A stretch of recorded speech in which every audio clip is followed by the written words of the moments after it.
La historia de la NBA está llena de situaciones hipotéticas que se denominan, usando un anglicismo, what if.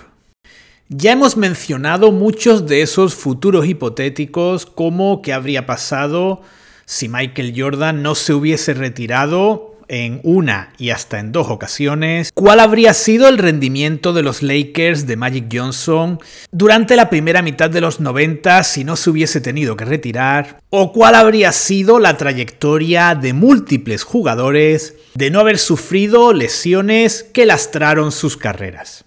Pero probablemente el mayor what if, la mayor situación hipotética que nos podemos plantear si hablamos de la NBA de los 80 y los 90 está relacionado con Len Bias y con su fallecimiento. Por tanto, nuestro documental de hoy va a tener 2 partes bien diferenciadas. En primer lugar, vamos a conocer a Len Bias, vamos a conocer su trayectoria y cómo llega a ser un prestigiosísimo jugador universitario. Y en segundo lugar, vamos a ver qué cosas habrían cambiado y cómo en los años posteriores a ese draft maldito de 1986. Leonard Kevin Bias nació el 18 de noviembre de 1963 en Landover, Maryland. Bias crece junto con sus 3 hermanos en el condado de Prince George, a las afueras de la ciudad de Washington. Y tras comenzar a desarrollar su interés por el baloncesto más allá de un juego con amigos en los últimos años de su etapa escolar, Bias asiste al prestigioso Northwestern High School, que cuenta entre sus alumnos más destacados con figuras como Jim Henson, creador de los teleñecos, y con Larry Spriggs, un mito en todo lo referente a Retrobasket Spain.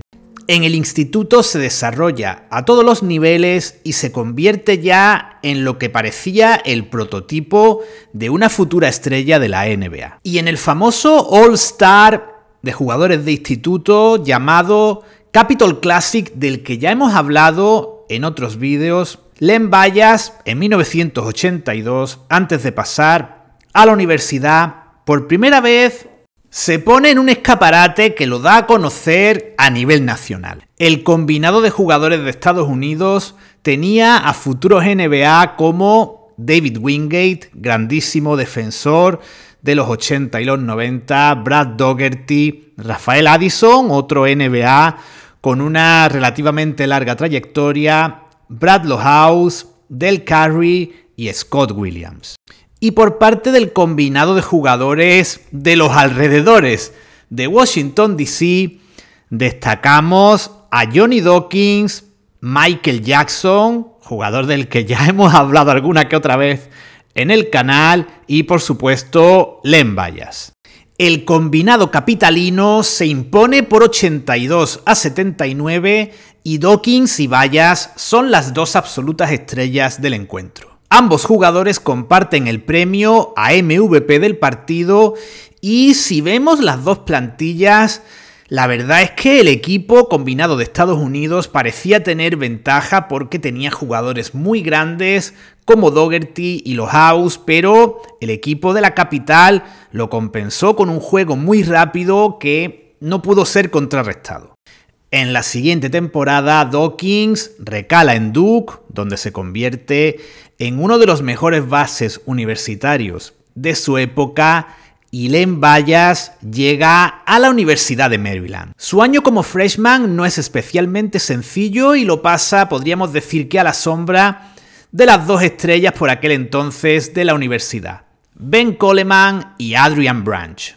La aportación de Bias se limita a 7 puntos y 4 rebotes por partido en los 22 minutos de media que suele jugar. Sin embargo, su entrenador, Lefty Driesell, uno de los más sabios en la NCAA de la época y que había contado en sus filas con jugadores como Tom McMillan, del que ya hablamos en el canal, sabía del talento de Bias y ese primer año probablemente lo tuvo como en una incubadora para que fuese madurando, y ya en la segunda temporada de Maryland lo convierte en la tercera estrella del equipo, probablemente la más importante de las tres, con un protagonismo a nivel estadístico al mismo nivel que Branch y Coleman.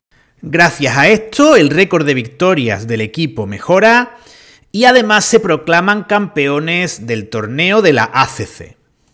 En su tercer año en los Terrapins, Bayas asume el liderazgo del equipo, Coleman se marcha, por tanto el equipo pierde poderío interior y Branch y Bayas se convierten en los dos referentes anotadores del equipo, anotando más de 36 puntos entre los dos. El equipo cae en la semifinal regional ante Villanova, equipo que posteriormente se iba a proclamar campeón universitario. El resultado fue exiguo, 46-43, lo habitual en estos partidos, y Bayas no tuvo una actuación especialmente destacada. Fue Branch el que anotó prácticamente la mitad de los puntos del equipo. Llegamos, por tanto, a la temporada 85-86, temporada final de Bayas en la NCAA y desgraciadamente también el final de la primera parte de nuestra historia. Bayas se convierte en el líder absoluto del equipo, Branch ya se ha marchado y el único jugador conocido que anda ese año en el roster es un freshman, Tony Massenburg, que juega muy poco en esa temporada.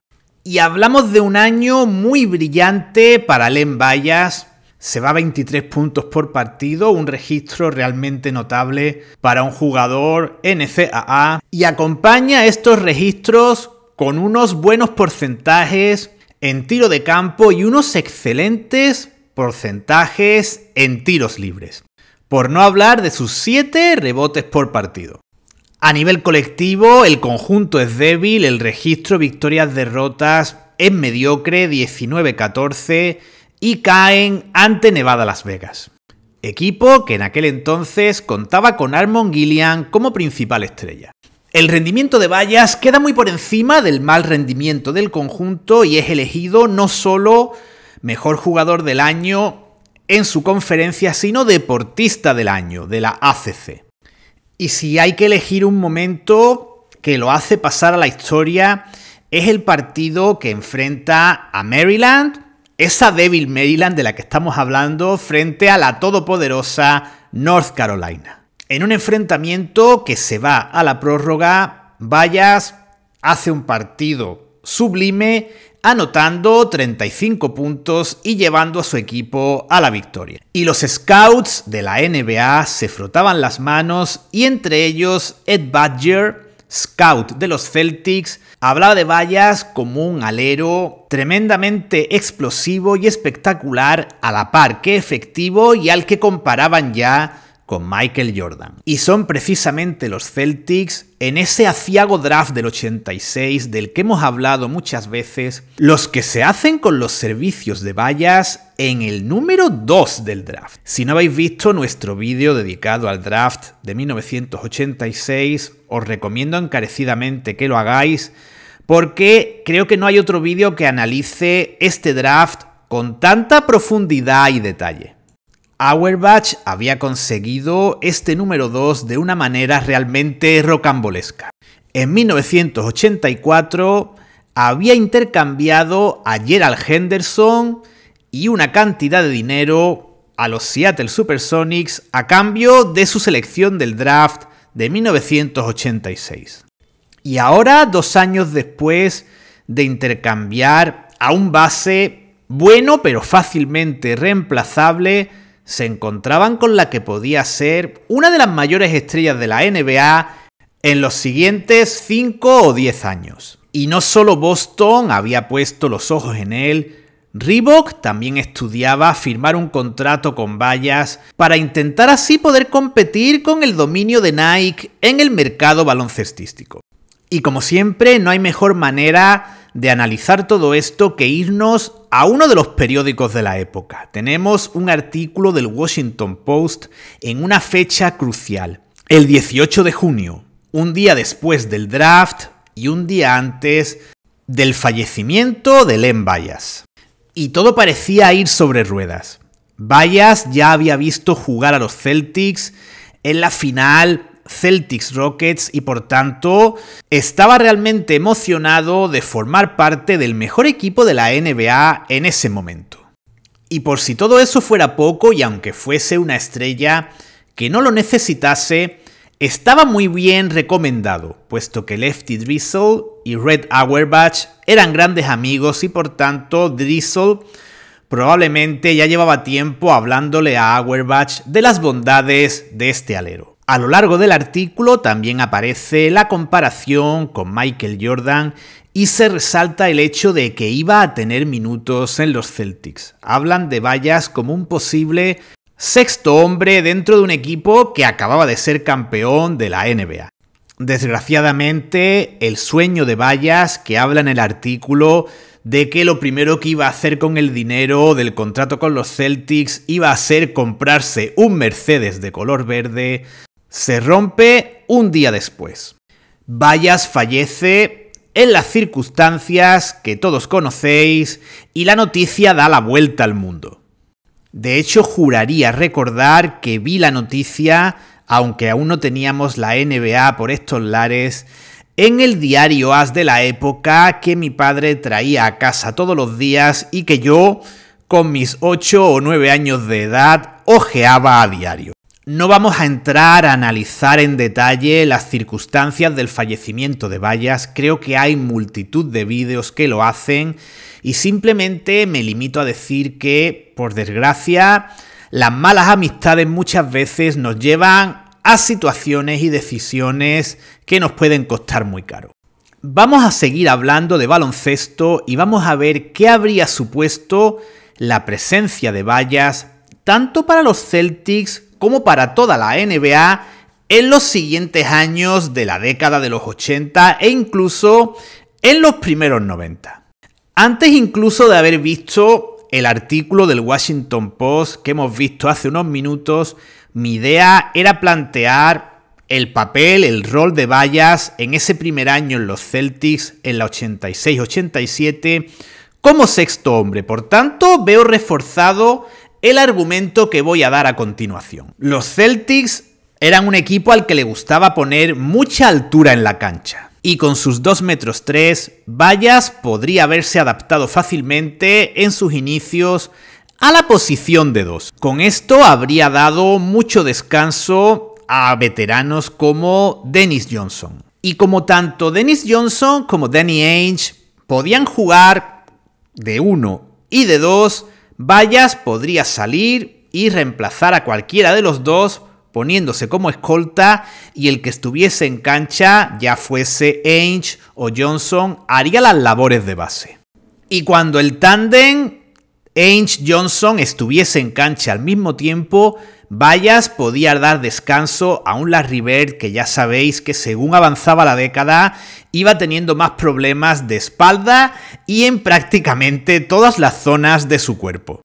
Y para que ambos jugadores, Bayas y Bird, compartiesen cancha como aleros, tampoco había ningún tipo de problema. De hecho, Bird jugó más años de su carrera como 4 que como 3 y por tanto Bayas podía entrar o bien por Bird o bien por Mahale y de ese modo Bayas y Bird podían ser sin problema los dos aleros de la escuadra de Massachusetts. Por tanto, como estamos viendo, Bayas habría contribuido como sexto hombre, pero sus minutos probablemente habrían sido prácticamente los mismos que los de los 5 titulares, puesto que podría ir compaginando diferentes acciones en el campo y sustituyendo a diferentes jugadores en diferentes momentos del partido. Incluso The Chief, Robert Parrish, se podría haber beneficiado de la llegada de Bayas porque Mahale podría haberse puesto en ocasiones como 5, de modo que la entrada de Bayas habría sido un respiro para los 5 componentes de ese quinteto histórico. Además, también se habría visto compensada la ausencia del otrora sexto hombre de los Celtics, de Bill Walton, que ya en esa temporada prácticamente dijo basta y su cuerpo ya no le permitió jugar mucho más. Por lo tanto, estableciendo una conclusión en torno a la temporada 86-87, podríamos decir que Bayas habría contribuido a alargar la vida útil, por así decirlo, de todos los miembros de esa plantilla. Hablamos de una NBA en la que los jugadores se desgastaban enormemente cada año y sufrían lesiones de las que se tenían que recuperar rápidamente. La presencia de Bayas habría ayudado a que los procesos recuperatorios de McHale, Bird, etc. se hubieran tomado con más tranquilidad porque había alguien ahí como reemplazo, en este caso, para jugar de titular cuando alguno de ellos estuviese lesionado. Y pensando en la final Lakers-Celtics de la temporada 86-87, Bayas probablemente lo habría cambiado todo. Michael Cooper no podía multiplicarse en defensa y si se emparejaba con Bird, es difícil pensar quién podía emparejarse con Bayas. Si lo hacía con Byron Scott, Bayas se lo podía llevar al poste y evidentemente salir vencedor en la mayoría de emparejamientos. Emparejarlo con Magic no parecía una opción y el cara a cara con Worthy como mínimo habría desgastado a Worthy porque habría tenido que emplearse mucho más en defensa. Continuando nuestra proyección a las siguientes temporadas, probablemente las cosas habrían sido también bastante distintas. Los Bad Boys lo habrían tenido más complicado para convertirse en el principal equipo del este, puesto que una cosa era marcar a Jordan, las Jordan Rules, y otra intentar lo mismo con Bayas en unos Celtics que, aunque el resto de jugadores fuesen veteranos, tenían multitud de recursos. Y además unos Celtics que eran muy duros también y no se iban a achantar ante las malas artes de los Bad Boys. Por tanto, hablando de estas dos primeras temporadas hipotéticas de Bayas en la NBA, y sin situarlo a un nivel estelar, sin un jugador, un sexto hombre importante y en crecimiento, probablemente hablaríamos de que Lakers y Celtics habrían tenido a lo largo de la década, en vez de el 5 anillos a 3, un empate a 4 o un 5 a 4, o bien para Lakers o bien para Celtics. Continuamos avanzando este baloncesto ficción, que cuanto más avanzamos es más ficción, y podemos decir que las inevitables lesiones de Bird y McHale habrían sido encaradas de una manera muy distinta por los Celtics y habríamos tenido lo que podríamos denominar una transición dulce. Bird quizás podría haber prolongado algo más su carrera al reducir minutos y por tanto tener un menor desgaste en sus últimos años y convertirse a lo mejor en un repuesto precisamente para Bayas, y con un jugador estelar como Len Bayas en el equipo, a lo mejor alguna de las vacas sagradas como McHale, Parrish o Ainge habrían entrado incluso antes en intercambios para así rejuvenecer el equipo poco a poco. Y teniendo en cuenta lo acertado que era el scouting de los Celtics, no es de extrañar que incluso siendo un equipo ganador hubiesen reclutado a jugadores de calidad. No hay que olvidar que, por ejemplo, Reggie Lewis es una elección muy avanzada en el draft años después de la de Bayas. Y si a esto añadimos que incluso cuando eran un equipo en declive, eran un equipo muy atractivo para muchos jugadores, por ejemplo Dominic Wilkins, Xavier McDaniel, etcétera. Creo que Boston habría construido fácilmente de nuevo un equipo ganador y por tanto Chicago habría tenido un gran rival en su propia conferencia durante los años 90. Y el hecho de que Chicago no hubiese sido el dominador absoluto no le habría quitado valor, prestigio y relevancia a Michael Jordan, igual que Larry Bird no se la quita a Magic Johnson y viceversa. Nos habríamos encontrado simplemente con una rivalidad que habría engrandecido, incluso más si cabe, a la NBA de la época. Espero que este enfoque diferente a la historia de Len Bayas y a lo que podría haber sido su trayectoria os haya gustado y, como siempre, os espero en próximos vídeos aquí en Retrobasket Spain.